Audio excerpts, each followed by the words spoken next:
loves, kumusta na kayo? So ito yung mga isda na bili namin sa market. Ayan. Ito siya mga darat. Ayan.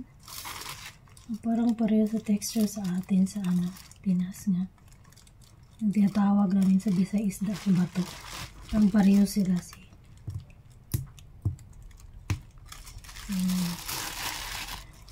sarap to, paksiw. Tsaka prito. Meron din dito, bumili din kami ng seaweed salad. Ayan. Ang isda na ito, nalapit ka, grabe.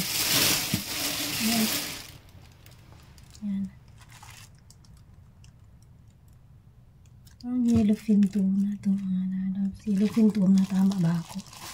Kasi ito binasihan ko. Parang yellowfin. Parang yellowfin siya. Mukha ng yellowfin. Ayan.